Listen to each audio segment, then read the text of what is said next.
It's sort of, I guess, where I'm getting kind of stuck a little bit, and I don't know how healthy this is, but I'm gonna be honest. Like the separation between who we are and what we do, very Mhm, true, very real, very healthy separation to have. And mhm, because I identify my work as so purpose connected, as like what I mhm, feel like I came here to do, I mhm, sometimes have a hard time honestly separating those things, even so much so that, when I decided to transition from my dance career, I had a very real, very not fun identity crisis because I was like, oh, mhm. if I'm Mm, not dancing, who am yeah, I? What am I doing? yeah. Like, how can I face the professional world as anything but that? And even so much so that it felt like, oh, this is exactly what I was supposed to be doing. My graduate school thesis was on the connection between spirituality and creativity. And so I felt somehow like, ooh, even as a mover, I am somehow just like a vessel of this thing that's bigger than me, right? Mhm, And mhm, so now I'm deciding to do something else. What does that mean? But even in all of the work that I've had beyond this, beyond that career, it's still always been about, okay, how can I use what's in me to serve other people? And so because that feels so much like a lifestyle, like a so much of a value of mine, sometimes it does feel a little bit difficult to sort of separate, um what I do from who I am because it's always showing up even in my like personal conversations. I'm sitting here talking and then all of a sudden some kind of way we're going to end up talking about career and maybe how you're not happy and how you can get to being happy or tell me about your business and like what's going on with your business. Like I don't know, it yeah, doesn't turn off mhm, for me. So I don't yeah. know if that's the best way to answer the question, but that's literally how it's showing up in my real life. I don't necessarily recommend that to everyone else, but it just just happens. So, who you are, let's see, who you are really empowers you to monetize the gifts in that Mhm. and to be fulfilled with a meaningful um, execution of purpose, Yeah. which is 100%. awesome. So long ago, one of my first coaches, the hook was make money being you. And I Mm. thought, oh, juicy. Yeah. Mhm. And I feel like that's super cool because, guys, that means that it's not a destination or a conditional um, outcome. Mhm. It is available within. And can you get clear enough and be willing enough to explore it and allow it to go out into the world to see what happens, right? Yeah. And so Mhm. you perfectly give context to this in spending such a dedicated and thorough time as a professional dancer and beyond to a huge shift into a career steward, a very different way of serving, Yeah. um, but it was who you continue to evolve into, and you pursued that and were willing. And now look at that body of work. And certainly, if we're really, I think, in our I like the word like our free self, our free Yeah. version, Mhm. then naturally our passions will come up through it. Kind of wonderful because then it's really easy. And then maybe the hard part is turning it into something monetizable. Mm, I wouldn't even say that it's necessarily the hard part. I think what trips up folks is that because the things in our I like that idea of our freest self, our highest self. There are things that we all do that just come so easy to us, that are so natural that we sort of miss them as opportunities to make a living, right? And so we're like, oh, this thing that comes super easy, like why would anybody pay me for this? Is it enough? Even sometimes I catch myself when I'm like in strategy sessions with folks and I'm like, am I giving them enough? And they're like, oh my gosh, this is amazing. And I'm like, but did I do enough because it comes so naturally to me? And I'm just like, what about this idea and this idea? And oh, and you Right. can do it like this. I'm like, right. And so we're just going and going and going to the point where I have to say, oh, wait, that is the thing. That's what they came to me for. And so I think that when we are sort of, um, I know the word passion and purpose sort of intimidates some people. So I'm always cognizant of saying like the things that are your strengths, your interests, your curiosities, the things that move you, that piss you off, that make you cry, like all of those are clues and cues to some sort of larger assignment value for you in the world. When Mhm. you're operating inside of those and like you find your flow and time doesn't exist anymore, the ikigai, like they say, like that Japanese sort of term, then Yeah. there is a world where that value that you're creating in the world just like you can easily and clearly yeah, turn that into, a sustained living. Mhm. Which, is a wonderful opportunity if one is inclined to Hmm. pursue entrepreneurship or to, welcome in feeling more fulfilled and Yeah. more passion fueled on a regular basis.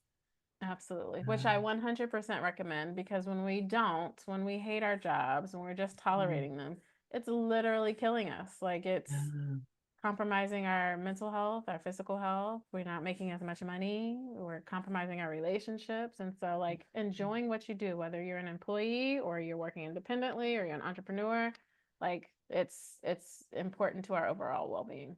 yeah.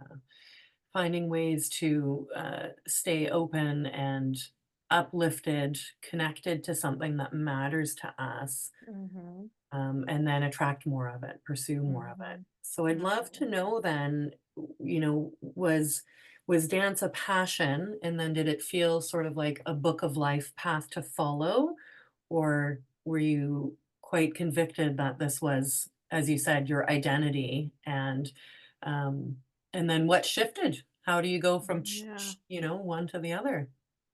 So maybe this is why I had the identity sort of crisis. I came here dancing. Like I think my Mm. parents put me in dance classes at like 3, right? So my entire life, Uh-huh. dance was a part of it. And then all of a sudden one day I'm saying like I'm renegotiating this relationship I've had with dance my whole life.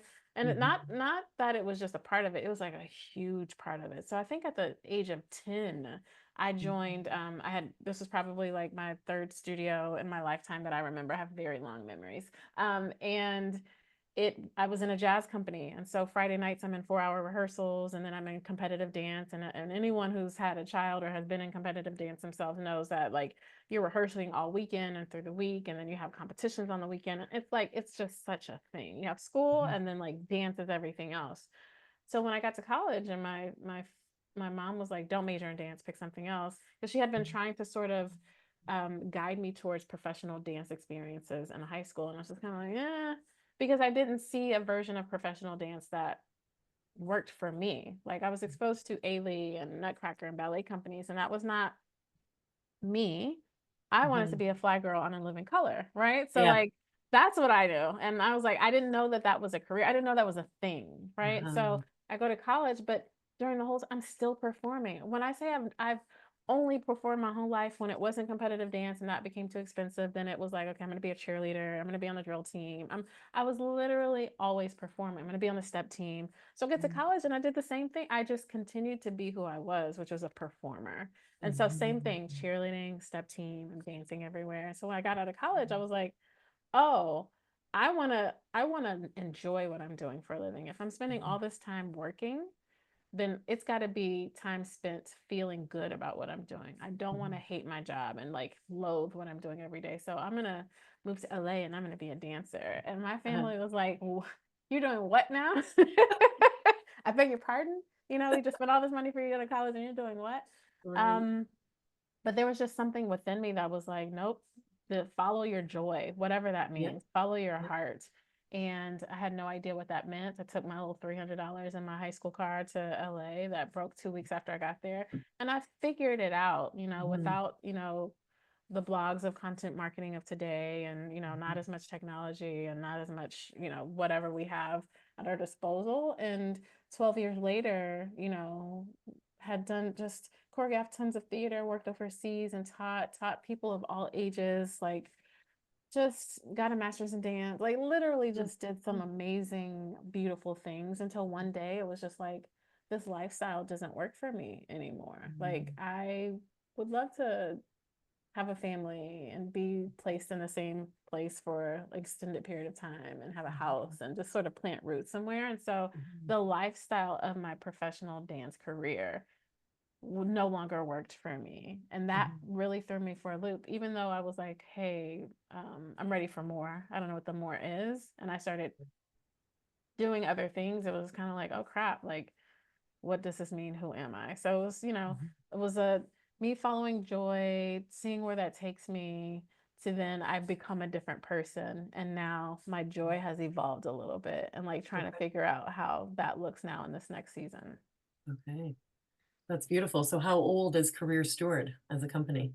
Oh my goodness, we are less than a year old, right? So, but it Okay. comprises work that I've been doing over the Yeah. course of a decade. So it Okay. is now this separate entity of its own. But before the end of my dance career, as actually in grad school is where I would say it officially started my whole career body of work. Undergrad students would learn that I had, this career in LA and I had done all these things and I'd be like, "Oh, can you help me figure mine out too?" And I started Mm. blogging and then I built the Working Dancer where I was teaching dancers about taxes and um, turning jobs down and how to like present yourself. I wrote a book about a freelance dancer's roadmap. I like Yeah. literally Great. started writing for Dance Magazine and Points and like this whole like how to make a living doing this thing that you love started in Mm. about 2014 Okay. ish. And Okay. that I leveraged that into working in workforce development and the career space. And then finally was like, I really want to spend my time helping people figure out the who of themselves.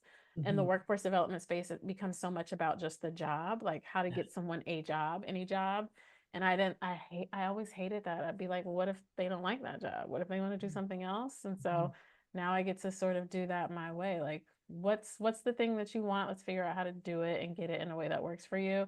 And the folks that I love helping the most are people like me with these nonlinear backgrounds who real life has happened. You've had to get the real job and you started doing this one thing that's been this unrelated thing, this other unrelated thing. And now you're like, what have I done for the past 20 years? Yeah. And how do I talk That's about it? Yeah. that's together.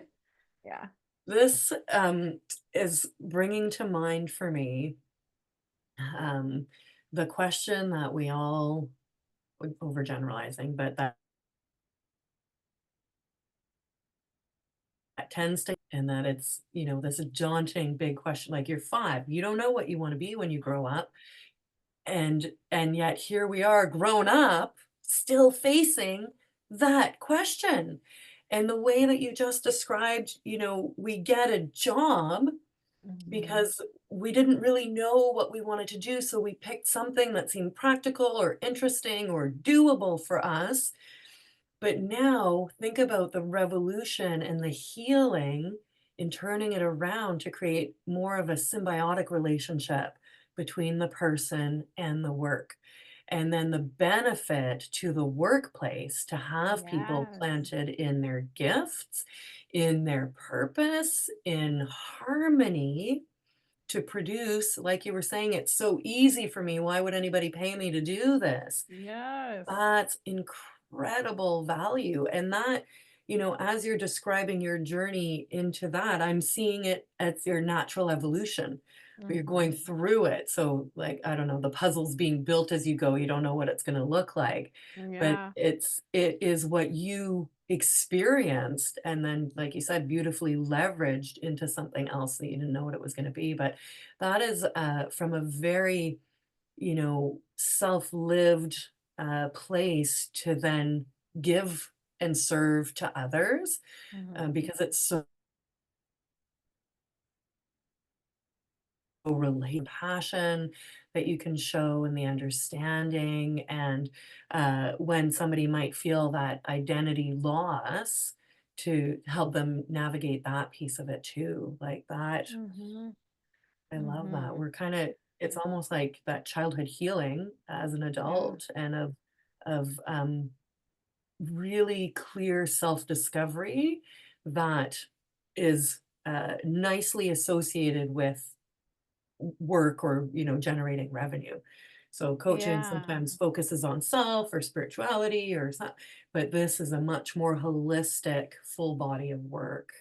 Yeah, it's interesting that you say that. You said a lot of things that I could really double click on. First, I hate when we ask kids, what do you want to be when you grow up? Thank you. Because like you Yeah. said, like so many of us adults don't even know. And I even ask adults now, like, what do you want to be when you grow up? Because Yes. it could change. Like who we are at 5 is not who we are now, Yeah. hopefully, right? Prayerfully. And so like that is, there are parts of us that say the same, but like how could a 5-year-old know? I mean, so don't even like we can go, that's a rabbit hole I can go down.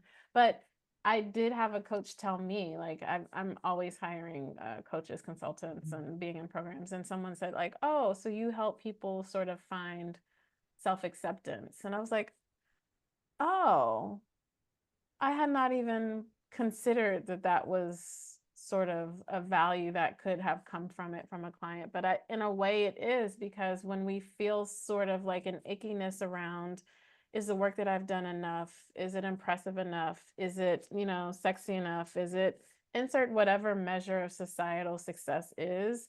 And then we feel away because we kind of haven't made sense of it ourselves. That I guess that is like sort of, I haven't even faced and come to grips or accepted like this journey that I've been on, the choices that I've made, and sort of made peace from that. And so I think all of that is like, it's a part of it, right? I think when our careers, when we think about it, all of us have had some version of these 3 questions. What do you do? What have you Mhm. done? What do you want to Mhm. do next? Yeah. And when we are sort of like, I don't know, it's complicated, I don't want to talk about it, like those, that seeps over into real life, right? That impacts all parts of our life. And that's not just for people who are going out for jobs as an employee, like as entrepreneurs too. Like Yeah. we're Yeah. all on this journey, like, what the heck is my business? Like who am I selling it to? How much is it go? Like all of those are the same types of questions. How do we make sense of like the value, professional value we're trying to put out into the world, and go out and do that? Yeah, and feel connected to that professional value is the Exactly. other piece, right? So Exactly. that we can stay satiated rather than just doing in order to get a certain Yeah. outcome. So Yeah. again, It's not so transactional. Yeah. yeah, and you're right. Entrepreneurship is a different methodology for exploring self, and the entrepreneurial roller coaster, as it's often called. But I want to bring together and hear from you. Is it really that different than life anyway? I don't think Mm, it is. We it's just not. view them, oh, entrepreneurship, more freedom. I have a lot of freedom in my 9 to 5. I have a lot of benefits. I have a lot of, wonderful abundance that's provided as a result, and flexible, but it's still a roller coaster. Yeah. And that job and or entrepreneurialism still require responsibility and diligence and consistency and that sort of thing. So here we can weave a lot of different areas of life, which again will allow us to be a free person operating in whole self Hmm. more often than not, regardless of environment. Absolutely, absolutely. Yeah, entrepreneurship is very much like life. And I heard someone, a friend of mine say it's also like motherhood. Like it's all Mhm, just mhm, testing, right? mhm. You're like Yeah, experimenting things, trying to see what's working, getting the feedback, making an adjustment and moving forward. You're yeah. trying to respond to, the things around you. So yeah, it's like one big experiment. I wish my younger self in my 20s, like building this freelance dance career, I was just like in such a rush to get who knows where, like have the career built, be a success, have the Mhm, money, and sort of like really hating the process. Like, oh my mhm, gosh, I was just like, I had utter disdain for how mhm, long it was taking and how much more mhm. of this. Can I just be there already? And in Okay. this season of building my body of work, I have so much more appreciation for the learning, the self awareness, the feedback, those little whispers that I probably missed when I was in my 20s. Yeah, Also, where in the heck am I in a rush to get to? Like, yeah, let it like evolve, trust the yeah, divine timing of it all, right? So, it's definitely a lot of that. And you have to, even though I still feel a little cringy about this phrase, the trust the process, I used to hate that. Like, yeah. trust the process. What does that mean? But there really is sort of like a trust the journey is probably a better word. Be present while you're in it. Mhm. Like all of these things that I've sort of learned to like simmer down in all of it. Yeah, like youth, exciting, full of beans, all spicy and ready, rah. And then we kind of evolve away. Like I know I lived like that and now have zero interest in how I used to be, in so many Right. ways. And I'm very content with less of what is as we continue to seek expansion in that. And so if we can be grounded here, that's how we can welcome more. But that chase and that scarcity energy leaves you, like you said, feeling empty. And so did you achieve those sort of milestone things, that those trophies that you thought you wanted? Not in the way that I thought that I would. I Right. I did all that chasing and I burnt myself out. Like I Yeah. legitimately like could not go anymore. I quit dance, like I say often. I left LA and was like, I'm not doing this anymore. I didn't book Beyonce. It's over with. Like Uh-huh. I didn't do the thing. But then as soon as I sat down and like rested, I literally slept for like a month because in that time of burnout, I was like working overnight at a hotel because I needed to be available during day for auditions. And working overnight is so difficult because it's against your body's natural Yeah. rhythm. So I was doing that, going straight to auditions often, maybe sleeping a couple of hours, then Mhm. going to class so that I can network. I'm not eating well, I'm not sleeping enough. I'm just like looking at all the things that aren't happening fast enough until I just one day all I could see was just like what's the word? Just like I need a word for like not pessimism. I all I saw was just like ugh. Yeah. That's like the it's just a Clutter, maybe, just like, clutter and chaos and just like unhappiness, and you all know? Just like not joy, the opposite of joy is all I not could joy. see and Yeah. feel. And sleeping like really does so much to restore that, especially for Mhm. me. And so, even on the other side of that, when I finally took my hands off of trying to force it to happen in a certain way, it just opened up for me and my career took off immediately. So I changed Mhm. locations, changed how I was living, and then all of a sudden I'm like this professional dancer doing all these really cool things that I had not thought that I would do, but So ended good. up loving them anyways. And so there's something that this book that I really like called Playing the Matrix by Mike Dooley, I think, and it's about manifestation and how sort of like so many of us hold on too tight to like the actual picture of the thing when Right. really you manifest like you have to detach enough to allow it to come through in the way that it wants to. So hold Right. on to how you want to feel, the feeling of it, but the picture of it can come through any kind of way. And I think at first I was holding on to like, what's the picture of this career? And Mhm. finally I just like opened up enough for like, that's when theater came and grad school came and, corporate gigs and like just work in a very different way that was also equally fulfilling. But I would still like to work with Beyonce, just to be clear. So Just put it out there. Fair point. Well, maybe she needs a career like support, right? Yeah, yeah. I mean, sure. Or maybe your kids or something, but Her yeah, kids or something. something. Great. Open. So that um there's a lot of things I want to kind of dive deeper into. So um the idea that we can control outcome, right? Yeah. It's kinda yeah, kind of, misleading. What we can control is ourselves and the Hmm. actions that we take that lead us towards it or at the same or, backwards. Gym analogy, famous for, I wanna lose weight, I went to the gym and worked out, but then I ate Kentucky Fried Chicken and a pint of ice cream. Which grace, guys, grace. We do things sometimes, um, but giving yourself space to explore, letting go of the outcome is what you're talking about, Chate, and that is another form of freedom and surrender, like we were saying in the preamble, to just see what happens when we show Yeah. up consistently enough towards the vision and the feelings that we seek. And Yeah. that feels like a much more peaceful journey. And, you know, what you were describing to even how real you're being with me in this conversation, there's like such a physical kind of softness and Mhm. droppedness to pursuit with um, conviction, Yeah. but I guess not control.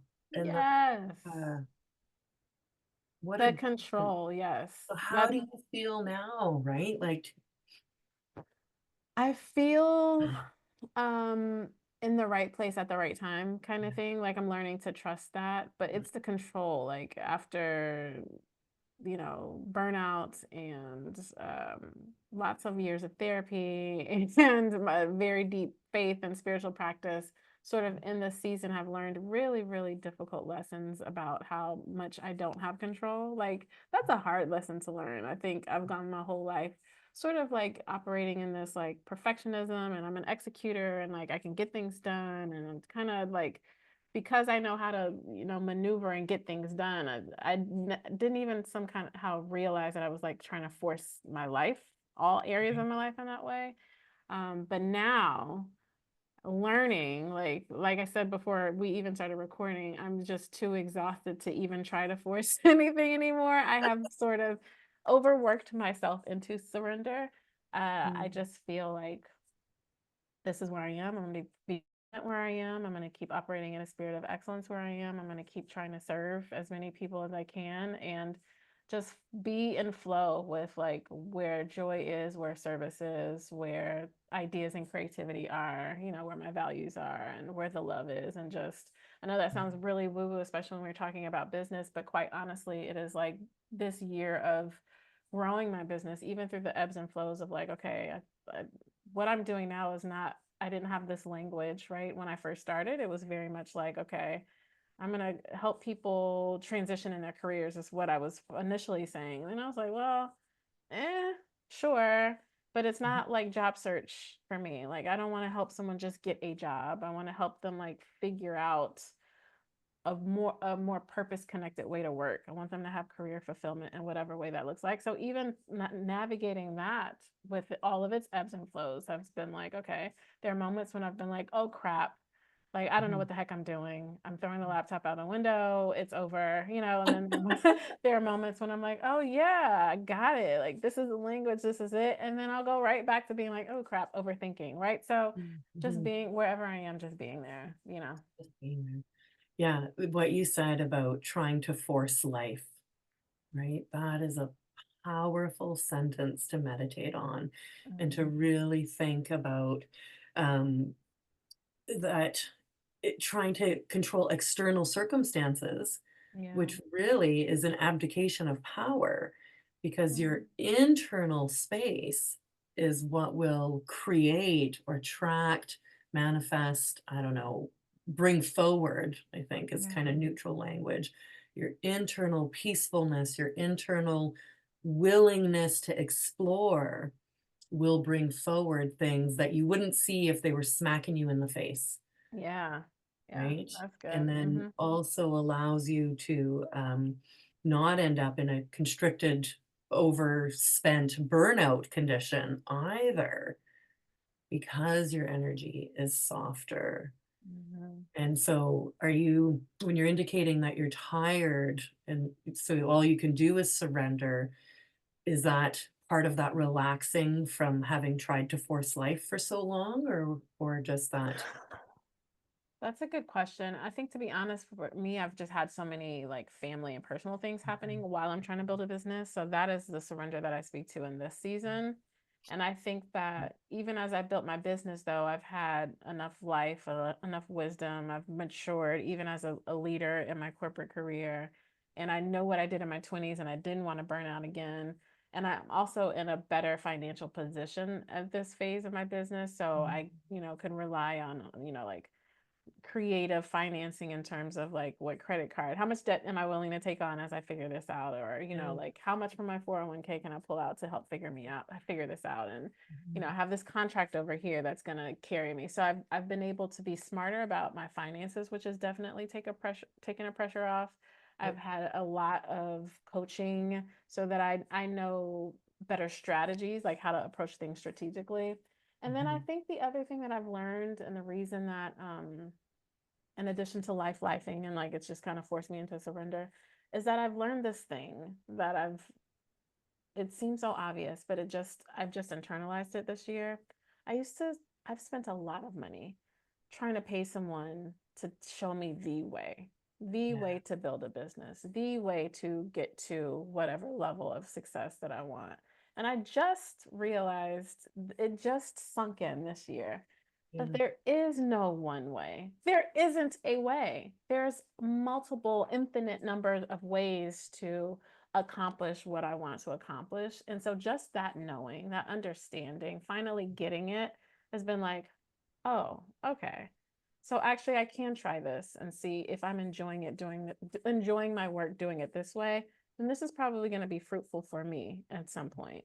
I don't have to go and force myself to do Facebook if that's not what I want to do, if it doesn't align with who I am. I don't have to force myself to insert this other thing that this person made 7, 8 figures doing it. Like, there is a way that is uniquely mine that I can build. And so that has also taken a lot of sort of the ink stuff, like, oh, there is no one path. There's my path, and I just need to trust it and walk it. That is, again, so valuable if we take a minute to really let that sink in, because the internet wants to sell us this Mm-hmm. idea. And this, I love to use the KFC recipe, right? The secret recipe is right one click away, do Mm-hmm. this thing. And I love how much service is available and how much people are desiring to support one another in their journey, Mm-hmm. but use your discernment in understanding who is genuine and Mm-hmm. who is doing it to get an outcome. Yeah. I don't want to build or serve as a coach in order to brag about the transformation and the speed that, in my case, the woman arrived at, the promise of the coaching package. I want to do it so that she feels more alive. Mm-hmm. And as she goes about her day, those around her are um, co-regulating with her energy, and that we are Mm-hmm. softening together. And I have had to let go of outcome and of, you know, uh, ideas of revenue exchanges to just be the woman who helps deliver a purpose, helps deliver a shift in someone else. And I benefit every time I team up with somebody. And I've done that by being, and I wanna bring in what you're saying, Shaté, about there's no one way. So it's gonna be really crazy, but stick with me because Okay. we tried to go for dinner at a restaurant, but it was too busy. But on the table was, like, one of the craziest products I've ever seen.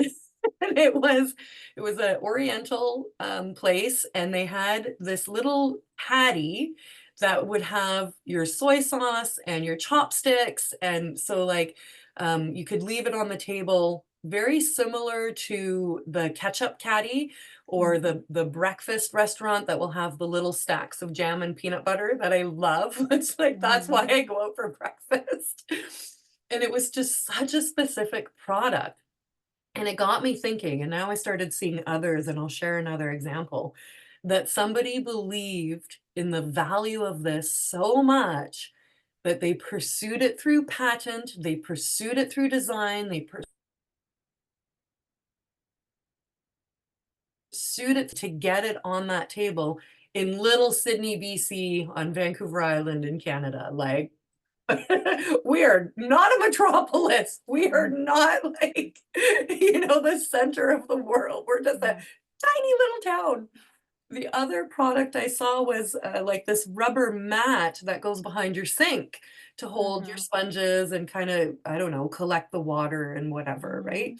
Mm-hmm. Mm-hmm. So when we say there's no one way, I want to open people's minds to look at everything that's been created and brought to market and be encouraged that what you have to offer is desired in that place. And in order for it to succeed, it has to work for you too. Yeah. Because otherwise you'll quit when it gets hard. It's Yeah, gotta feel good. It's yeah, gotta feel good. Yeah. That's yeah. good. I love that. I do that often too. I'm looking like there are businesses all around us. Like, oh, that's a business. Oh, that's a business. Oh, that somebody made money doing that. I remember being in grad school and I decided I was the only graduate dance student who decided to take a couple of business courses as electives. And everybody was like, ugh, why are you Yeah. doing that? Because Woo. I always knew, like, no, there's the end goal for me is entrepreneurship in some way. I just didn't know how at the time. And so I'd taken this, like entrepreneurship class, and they were talking about all these case studies of businesses.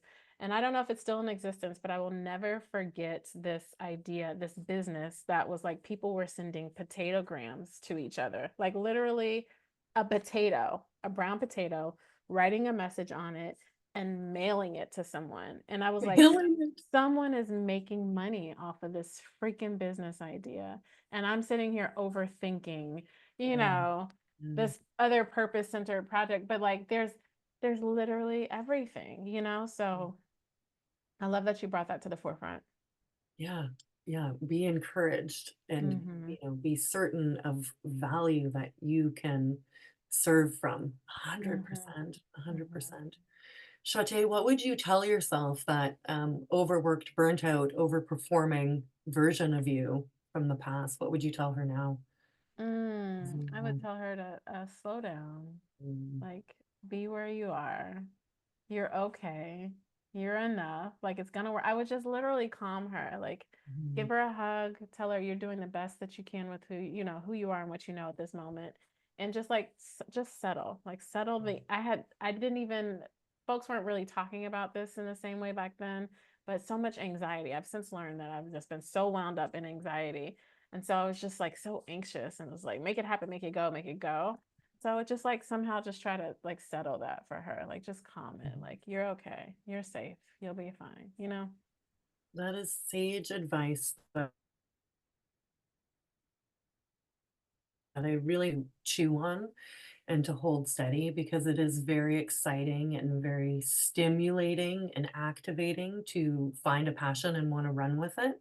Mm-hmm. But as we've explored, the journey of that is also important for your expansion Yeah. and your success, your outcome, so that you don't end up at a destination that needs to be reinvented or shifted into something entirely different. Mm-hmm. Yeah. Mm-hmm. That's good.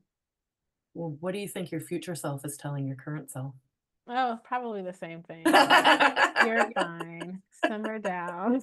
You'll be okay. Like it all works out. You're doing the best that you can with what you know at the time. Literally, probably the same thing my whole life. Yeah, every version of myself. Perfect. Perfect. Yeah. Well, we're like you said, where are we in a rush to go? What are we chasing Yeah. after? You look Yeah. back and you missed everything. Exactly. And that's how I feel about that time in LA. Like, oh, I could have been doing so many other fun things in LA than Mm, worrying about my career. Maybe I should have gone to the beach more, the mountains right. more, or, Mm, you know, just mm, something. yeah, yeah, wonderful. Mhm. Where can we follow you? Where can we get into your space and stay connected to this beautiful holistic energy of healing and delivering? It's so Yeah. Thank you so much, Mia. Well, I've got a number of resources to sort of help someone figure out, make sense of the past 20 years of their career. One place to kind of start some of that reflection and also get tapped into the career fumbles I share with my community each weekday. I'm like constantly talking about all the things that I did wrong in my career and what I learned about them. You can find that at lightmycareermatch.com. So just like a match, lightmycareermatch.com will be plugged into me and all that I have there. And then if you're on LinkedIn, I'm obsessed with LinkedIn. I'm there all the time. So like feel free to find me and connect. awesome. Yeah. Awesome. Brilliant. Well, we'll share all that in the show notes and we'll share this episode out. And I thank you for your work and I thank you again for your grace and just this beautiful conversation. It's been very, very valuable. Thank you so much for having me, Mia. It's been such my pleasure.